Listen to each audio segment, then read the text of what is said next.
is the story of the 5 gifts my father gave me and how they helped me become what I am today. My father was very, very poor. He was unemployed and struggling to make ends meet for 15 years of my life that I had the privilege of knowing him. From when I was 10 to when I was 15, not being able to afford fancy gifts for me, he would wrap up something old that belonged to him in newspapers and declare it as a birthday gift when my birthday came along. When I was 10, my father gave me an old chess set. Chess is a reflection of life, they say, and as cliched as it sounds, it's probably true.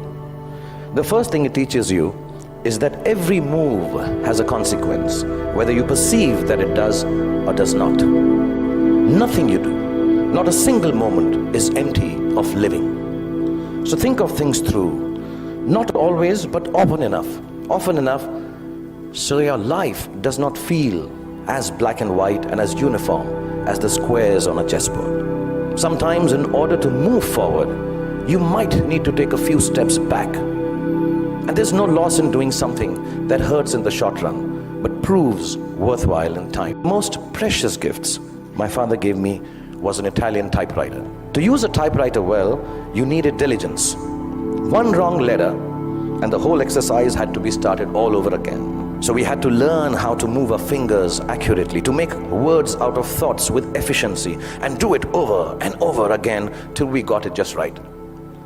As an adult, I have come to understand that there is nothing of more value than your capacity for diligence and your ability to work hard. If you can outwork your adversaries and your employees, you can ensure your own success in whatever it is you choose to do. Whatever you're doing, do it once. Then do it one more time, even more carefully. Practice will make everything seem easier. Be diligent, be thorough. Think of every job you do as the first one. So you have to get it right or you won't be able to impress everyone.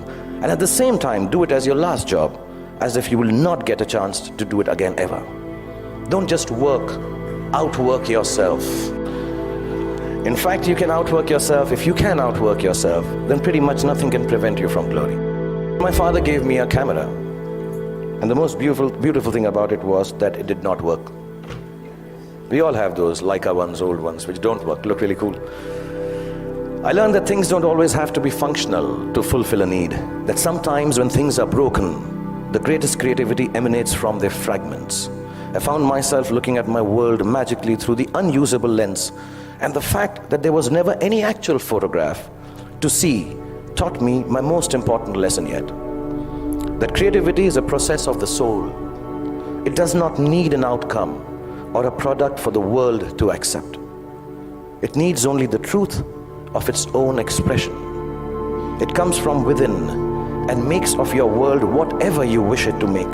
So don't be afraid of your own creativity. Honor it. My father was a funny guy. He had the capacity to turn any kind of serious situation in a way that it seemed less stressful, with a bit of humor. Without a sense of humor, the world will always be a dull and dreary place. No darkness or despair should ever be beyond a good and a hearty laugh. Humor is actually the deafness to see the world, the reality, for the transient farce it really is. It's like a talisman for survival. Cultivate it and allow it to lighten every heavy moment.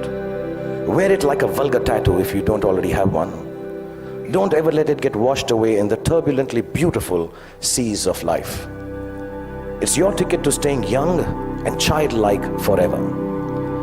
And you'll realize why it matters to stay childlike when you're my age and you watch this speech on YouTube with your children. The most beautiful and final gift that my father gave me. I only realized it was a gift on the day he died, when I was 15 years old. A gift your parents have given to you already. Yes, the singularly most exquisite gift you and I have been given is the gift of life itself. There is nothing that marks a man or a woman out from the ordinary more perfectly than grace. Grace is the consciousness that life is bigger than we are, and therefore our gratitude for it must match its vastness. It is the understanding that everyone we encounter, whether they are loving towards us, or offensively abrasive is a human like we are. It is knowing that experiences shapes human beings, and no matter how good we are at something or how successful we may become, we are never better than the other person.